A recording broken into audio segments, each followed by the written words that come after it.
मुल्क भर में कोरोना के मामले घटने के बजाय बढ़ते ही जा रहे हैं। मुल्क में अब तक कोरोना के 37,335 पॉजिटिव मामले सामने आए हैं और 1218 अफराद कोरोना से फौत हो चुके हैं। फिलहाल मुल्क में कोरोना के 26,167 एक्टिव मामले हैं। अब तक 9,950 कोरोना मरीज सेहतयाब होकर अपने घरों को जा चुके हैं।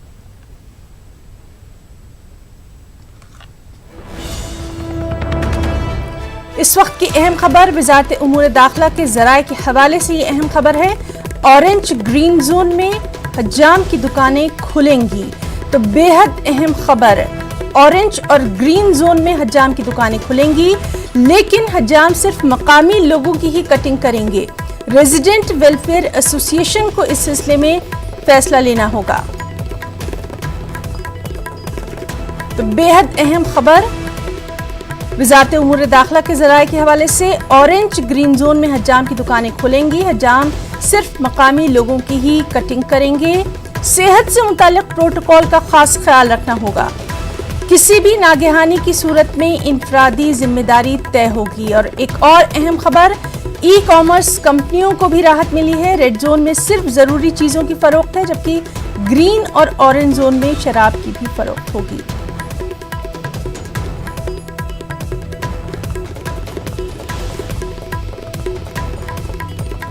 इस वक्त की अहम खबर वज़ारत उमूर दाखिला के ज़राए के हवाले से, ऑरेंज और ग्रीन जोन में हज्जाम की दुकानें खुलेंगी। हज्जाम सिर्फ मकामी लोगों की कटिंग कर सकते हैं। रेजिडेंट वेलफेयर एसोसिएशन को लेना होगा इस सिलसिले में फैसला। सबसे अहम बात यह कि सेहत से मुताल्लिक तमाम प्रोटोकॉल का खास ख्याल रखना होगा और किसी भी नागहानी की सूरत में इनफरादी जिम्मेदारी तय होगी। ई कॉमर्स कंपनियों को भी बड़ी राहत मिली है, लेकिन रेड जोन में सिर्फ ज़रूरी चीज़ों की फरोख्त होगी, जबकि ग्रीन और ऑरेंज जोन में शराब की भी फरोख्त होगी।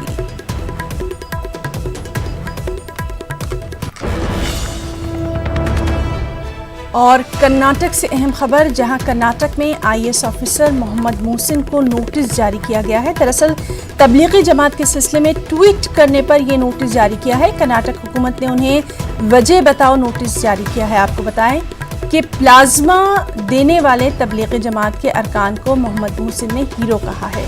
उन्होंने ये भी कहा कि मीडिया आखिर क्यों इंसानियत के इस काम को उजागर नहीं कर रहा है। ट्वीट के जरिए मोहम्मद मोहसिन ने तबसरा किया है। इसी पर कर्नाटक में आईएएस ऑफिसर मोहम्मद मोहसिन को कर्नाटक हुकूमत ने वजह बताओ नोटिस जारी किया है। आपको बताएं कि इससे पहले भी मोहम्मद मोहसिन सुर्खियों में रहे हैं। लोकसभा चुनाव के दौरान वज़ीर-ए-आज़म के हेलीकॉप्टर की उन्होंने छानबीन की थी, तलाशी ली थी। मोहम्मद मोहसिन ने इंतखाबी मुहिम के दौरान छानबीन की थी और अब तबलीगी जमात पर तबसरा करने की वजह से आईएएस ऑफिसर मोहम्मद मोहसिन को ये नोटिस जारी किया गया है। तबलीगी जमात के सिलसिले में एक ट्वीट किया है आईएएस ऑफिसर मोहम्मद मोहसिन ने और उन्होंने ये कहा है कि प्लाज्मा देने वाले तबलीगी जमात के अरकान हीरो हैं। मीडिया क्यों इंसानियत के इस काम को उजागर नहीं कर रहा। ट्वीट के जरिए मोहम्मद मोहसिन ने यह तबसरा किया।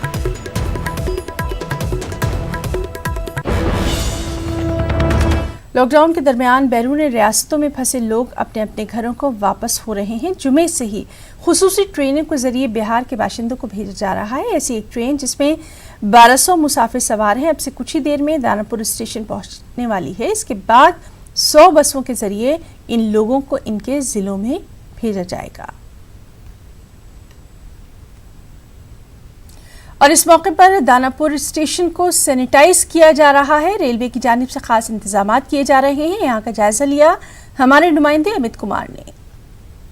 दानापुर स्टेशन पर कुछ समय बाद यहाँ पे जो माइग्रेंट स्पेशल ट्रेन है वो पहुँचने वाली है। उससे पहले सैनिटाइज किया जा रहा है पूरे स्टेशन को।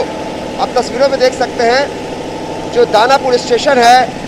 अगले कुछ घंटों में यहाँ पे जो जयपुर से ट्रेन पटना यानी दानापुर पहुंचने वाली है, तमाम छात्रों को और मजदूरों को लेकर उससे पहले एहतियातन जो व्यवस्था की गई है उसमें सैनिटाइजेशन का काम चल रहा है स्टेशन पर।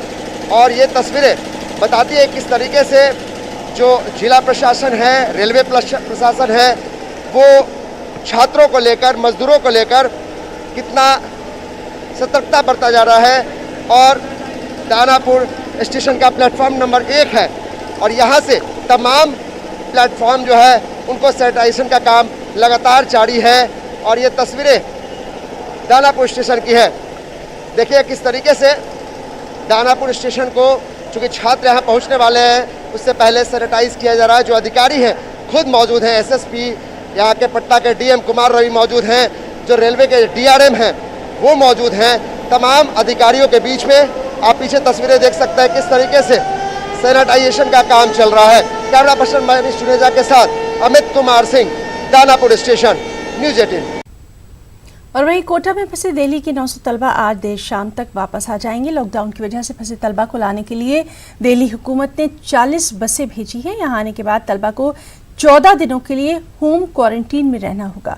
दिल्ली में दाखिल होने से पहले बॉर्डर पर इन तलबा की स्क्रीनिंग की जाएगी। इसके साथ ही दिल्ली हुकूमत ने 12 नोडल ऑफिसर्स की तकरीरी की है, जो कि दूसरी रियासतों के मकामी कमिश्नरों से बात करके माइग्रेंट मजदूरों को भेजने की राह भी हमवार करेंगे।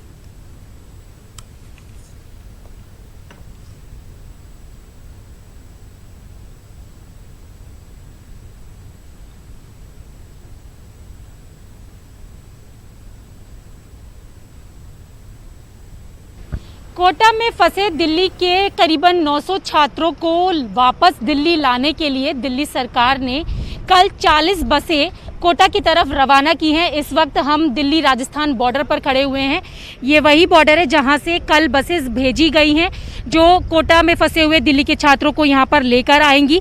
आपको बता दें कि लगातार दिल्ली के मुख्यमंत्री अरविंद केजरीवाल के पास छात्रों के फ़ोन आ रहे थे और उन फ़ोन के बाद दिल्ली सरकार ने ये तय किया कि उन छात्रों को वापस लाया जाएगा, क्योंकि जिस तरीके से कल गृह मंत्रालय ने भी कुछ छूट दी है और जो लॉकडाउन का दायरा है उसे अब 17 मई तक के लिए बढ़ा दिया गया है। हालांकि दिल्ली रेड जोन में है, लेकिन इसके बाद भी कुछ छूट ज़रूर दी गई है। जो लोग अन्य राज्यों में फंसे हुए हैं, चाहे वो छात्र हो या फिर वो मजदूर हो, उन लोगों को वापस लाने के लिए सरकार ने पहल की है। और जिस तरीके से दिल्ली की तरफ से 40 बसें भेजी गई हैं उन छात्रों को लाने के लिए, इस वक्त हम बॉर्डर पर खड़े हुए हैं। बॉर्डर का अगर आपको मैं नज़ारा दिखाऊं तो आप देख सकते हैं यहाँ पर पुलिस पूरी तरीके से तैनात है और इसके साथ जिनके पास परमिशन नहीं है उन गाड़ियों को वापस भेजा जा रहा है। और इसके लिए सरकार ने जो नोडल अधिकारी हैं वो तय किए हैं। और आपको बता दें कि जब छात्र यहाँ पर लाए जाएंगे तो सबसे पहले उनकी स्क्रीनिंग की जाएगी और उनका टेस्टिंग किया जाएगा, उसके बाद ही परमिशन दी जाएगी। अगर स्क्रीनिंग में किसी छात्र में किसी तरीके के कोई सिम्टम पाए जाते हैं तो उसको सीधा क्वारंटाइन सेंटर में भेजा जाएगा। और यहाँ से आने वाले जो छात्र हैं उनको यहाँ पर लाने के बाद भी 14 दिन का क्वारंटाइन में रहना होगा, यानी कि सेल्फ आइसोलेशन में रहना होगा एहतियात के तौर पर।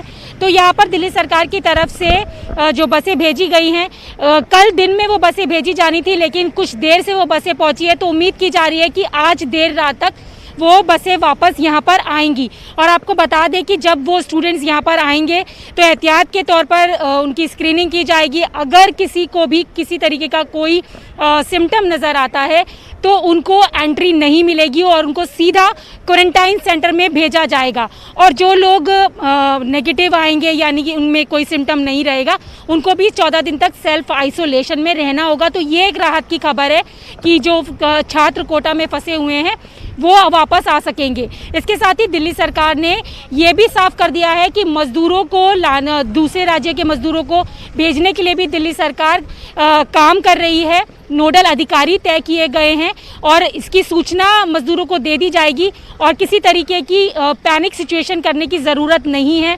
इसके साथ ही पुलिस सूत्रों के हवाले से ये भी खबर थी कि आज कई जगहों पर जो मज़दूर हैं वो इकट्ठे हो सकते हैं, तो उसको देखते हुए भी दिल्ली सरकार पूरी तरीके से अलर्ट नज़र आ रही है। हालांकि आज हम सिर्फ बात कर रहे हैं जो कोटा से छात्र आने वाले हैं उनकी, और यहाँ पर पुलिस बल पूरी तरीके से तैनात है, क्योंकि जब बसेस वापस आएंगी तो किसी तरीके का क्योस यानी कि भीड़ भाड़ और सोशल डिस्टेंसिंग का उल्लंघन ना हो, इसको देखते हुए कड़े प्रबंध किए गए हैं। और बिना परमिशन वाले लोगों को भी यहाँ पर परमिशन नहीं मिल रही है, जो क्योंकि नोएडा दिल्ली बॉर्डर को सील कर दिया गया है, हरियाणा दिल्ली बॉर्डर को सील कर दिया गया है, तमाम जो दिल्ली से लसटे बॉर्डर्स हैं उनको यहाँ पर सील कर दिया गया है, क्योंकि कोरोना के जो मामले हैं वो लगातार बढ़ रहे हैं। ऐसे में सरकार ने एहतियात के तौर पर कई कड़े कदम उठाए हैं। तो अब देखना होगा कि कोटा से आने वाली बसों कि जो छात्र हैं वो किस तरीके से अपने घरों पर पहुंचेंगे और उनके लिए कितनी बड़ी यहां पर राहत होगी। कैमरा पर्सन नागेंद्र के साथ रचना, न्यूज़ 18 दिल्ली। और इस सब के बीच आपको अहम खबर दे दें कि दिल्ली ट्रांसपोर्ट की 40 बसें कोटा पहुंच चुकी हैं और दिल्ली के 800 तलबा को इनमें वापस लाया जा रहा है। सबसे अहम बात यह कि एक बस में 20 से ज्यादा तलबा को बैठने की इजाजत नहीं है। वापसी पर सभी तलबा की स्क्रीनिंग होना है। दिल्ली वजीर ट्रांसपोर्ट कैलाश गहलोत का ये बयान सामने आया है। तो इस वक्त की अहम खबर कि दिल्ली ट्रांसपोर्ट की 40 बसें कोटा पहुंच चुकी हैं। 800 तलबा को दिल्ली के वापस लाया जा रहा है। एक बस में 20 स्टूडेंट ही बैठेंगे और वापसी पर सभी की बाकायदा स्क्रीनिंग होगी। और ये तमाम जानकारी दिल्ली वजीर ट्रांसपोर्ट कैलाश गहलोत ने दी है। तो दिल्ली ट्रांसपोर्ट की 40 बसें कोटा पहुंच चुकी हैं, जहां से जो तलबा हैं उनको वापस लाया जा रहा है। दिल्ली के 800 तलबा यहां फंसे हुए थे, इन्हें वापस लाया जा रहा है।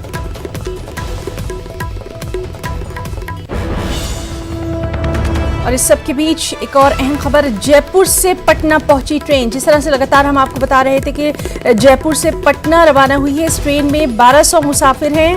लॉकडाउन के दरमियान बैरूनी रियासतों में फंसे लोगों को लेकर दानापुर स्टेशन ये ट्रेन पहुंची है, जहां पर पहले से ही तमाम तर इंतजाम किए गए हैं।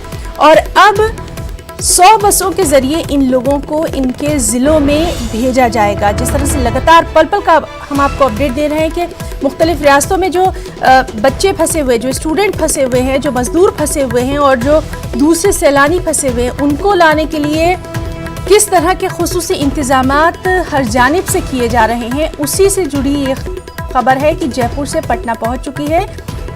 दानापुर पहुंच चुकी है ये ट्रेन, जहां पर स्टेशन पर खास तौर पर सैनिटाइजेशन किया गया था, खास इंतजाम किए गए थे। और सबसे अहम बात यह है कि 100 बसों के जरिए अब इन लोगों को इनके जिलों में भेजा जाएगा। इस खुसूसी ट्रेन में 1200 मुसाफिर सवार हैं। जयपुर से पटना पहुंची है ये ट्रेन। तो लगातार हम आपको बता रहे हैं कि किस तरह से मुल्क के मुख्तलिफ हिस्सों में जो लोग फंसे हुए हैं उनको उनके घरों तक पहुंचाने का काम भी मरकज और रियासत की जानिब से लगातार किया जा रहा है। कल से ही ये सिलसिला शुरू हुआ है। तेलंगाना और झारखंड की हुकूमत के बाद अब तमाम तर जो रियासतें हैं वो भी इसी तरह के इक़दाम कर रही हैं। और अब जयपुर से पटना पहुंची है ये ट्रेन। दानापुर पहुंची है ट्रेन, 1200 मुसाफिर इसमें सवार हैं। और अब यहाँ से 100 बसों के जरिए इन लोगों को इनके जिलों में भेजा जाएगा।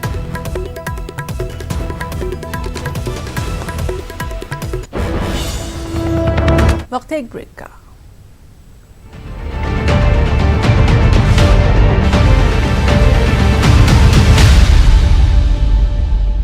जिंदगी का कोई भरोसा नहीं है। अपने बाद परिवार के सहारे के लिए term life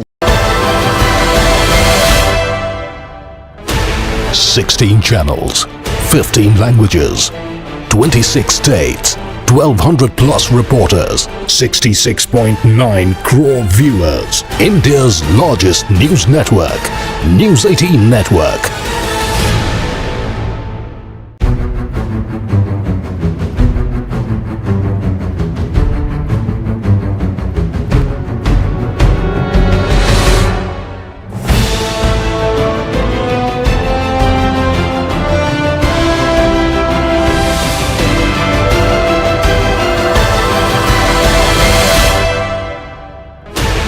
Sixteen channels, 15 languages, 26 states, 1200 plus reporters, 66.9 crore viewers. India's largest news network, News 18 Network.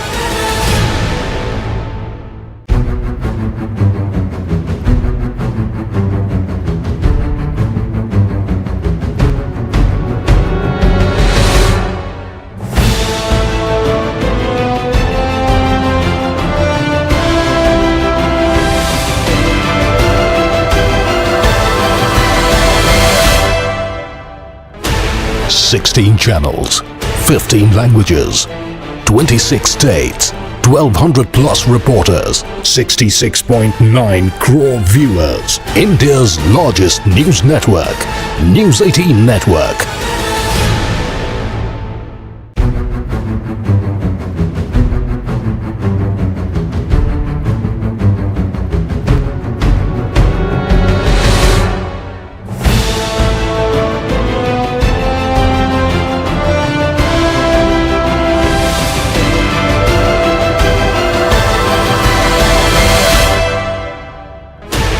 Sixteen Channel.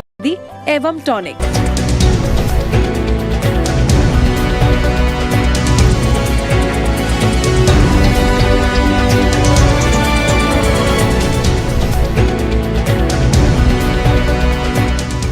इस न्यूज हेडलाइंस के प्रायोजक सच्ची सहेली, महिलाओं के लिए सबसे भरोसेमंद औषधि एवं टॉनिक।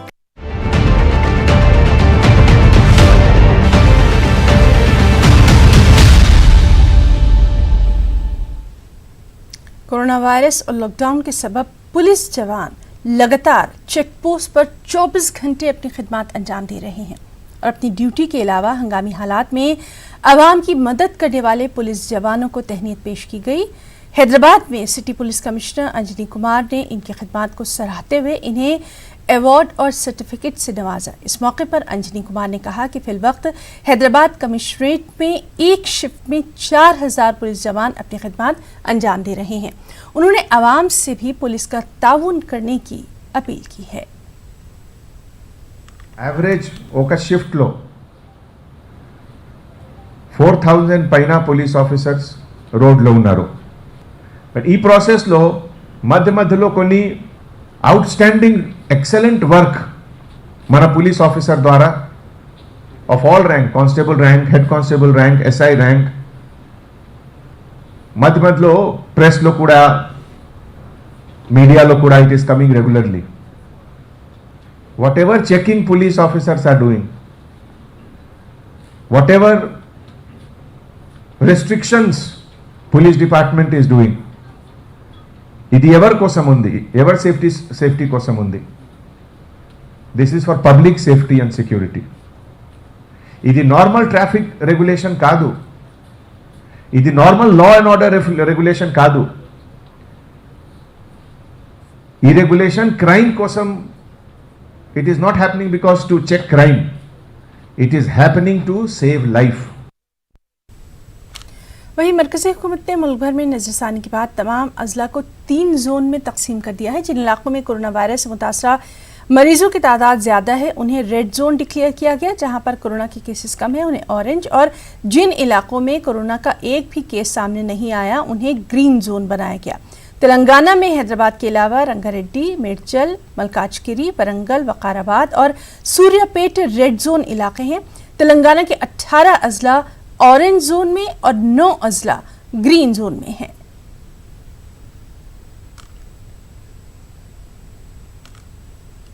वहीं कर्नूल शहर काजी मुफ्ती अब्दुलसलाम कासमी ने मुसलमानों से इस साल ईद की शॉपिंग की रकम मजदूर तबके की मदद करने में खर्च करने की अपील की है। उन्होंने कहा कि मुसीबत की इस घड़ी में ईद की खुशियां मनाना ठीक नहीं है। कोरोना की वजह से पिछले कई दिनों से मजदूर तबका रोजगार न होने से बेहद परेशान है, उन्हें 2 वक्त की रोटी तक मुश्किल हो गई है। हम ईद की शॉपिंग की रकम बिला तफरीक मजहब व मिलत, मुस्तहिक और गरीब तबके में ही खर्च करें।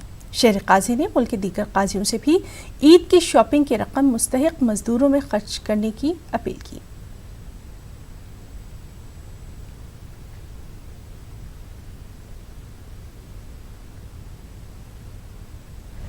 मेरे हिंदुस्तान के तमाम मुसलमानों से ये अदबन दरख्वास्त है, क़ाज़ी वक्त होने के नाते तमाम हिंदुस्तान के लोगों से, ख़ास तौर पे तमाम क़ाज़ियों से अपील करता हूँ कि आप लोग भी ये ऐलान कराएं कि इस साल 2020 मई में आने वाले रमज़ान की ईद हम नए कपड़ों में नए सामान लेकर ना मनाएं, बल्कि इन नए कपड़ों के बदले में जो रकम मिलती है हमारी, वो रकम को बचाकर हम लोग दिहाड़ी मज़दूरों के ऊपर ये खर्च करेंगे, गरीबों पर खर्च करेंगे, यतीमों पर, मोहताजों पर खर्च करेंगे।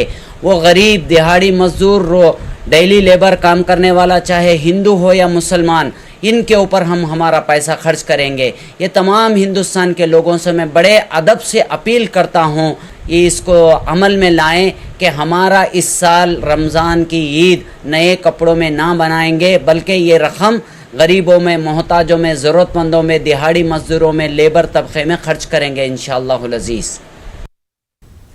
लॉकडाउन में फंसे मजदूर अपने घरों तक पहुंचने के लिए हर मुमकिन तरीका अपना रहे हैं। पुलिस ने इंदौर में एक ऐसे ही कंक्रीट मिक्सर ट्रक को रोका जिसके अंदर से 18 मजदूर बाहर निकले। ये मजदूर महाराष्ट्र से लखनऊ जा रहे थे। इस ट्रक को पुलिस स्टेशन पे भेजकर एफआईआर दर्ज कर ली गई है।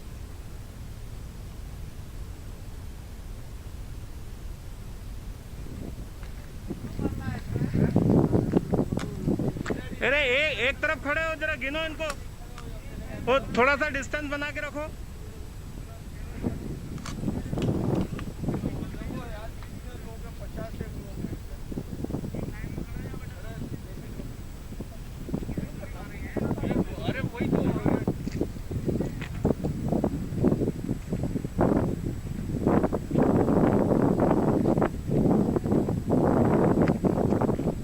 कितने लोग हैं? और ये आज उज्जैन रोड पर जो हमारा नाकाबंदी पॉइंट लगा हुआ है उस पर एक सीमेंट कंक्रीट मिक्सर को रोका गया और वहाँ लगी हमारे इंदौर ट्रैफिक के सूबेदार अमित यादव और उनकी टीम के द्वारा जब शंका हुई तो उसमें देखा गया तो 18 लोग महाराष्ट्र से जो चल के आ रहे थे वो लखनऊ जा रहे थे। ऐसे 18 लोग उसमें अंदर पाए गए और ये बेहद ही संवेदनहीनता के साथ लोगों को ले जाया जा रहा था और इन सभी को निर्धारित स्थानों पर भेजा गया है और उसके बाद इस वाहन को सांवेर थाने भेज के इसमें एफआईआर दर्ज कराई जा रही है।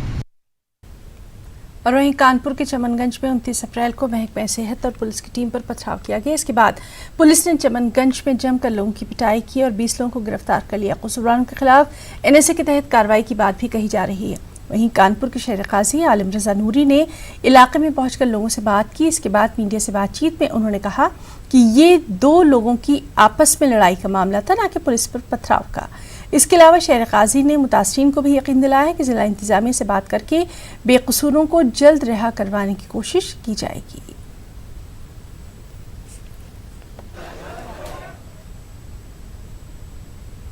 ये जो लोग निर्दोष पकड़े जा रहे हैं कतई तौर पर इनका जो है गिरफ्तारी इनकी फौरन बंद की जाए, दबिश फौरन बंद की जाए। दूसरी बात यह है कि जो निर्दोष हैं उनको कतई तौर पर जो है छोड़ा जाए, इसलिए कि उसमें कुछ बच्चे भी हैं, कुछ बूढ़े भी हैं, रोजेदार भी हैं, तो जिसको लेकर के जो है पूरे इलाके में बहुत ज़्यादा गम गुस्सा है, लिहाजा उनको छोड़ा जाए। तो मिला कि आपसी लड़ाई थी? ये आपसी लड़ाई नहीं थी, मालूम यही हुआ है कि 2 लोग जो हैं वो एक पत्थर फेंक रहा था उसके ऊपर और वो दूसरा फेंक रहा था उसके ऊपर।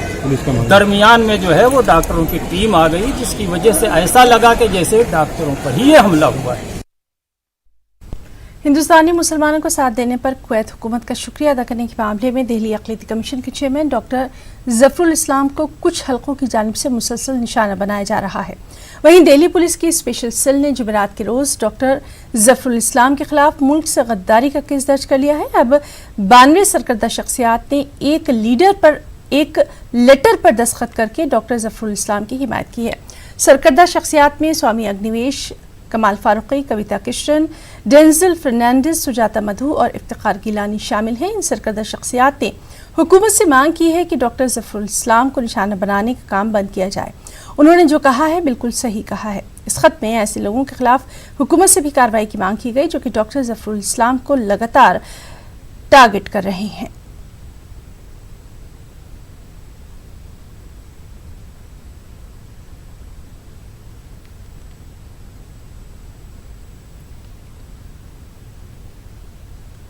खबरों में फिलहाल इतना ही। आदाब।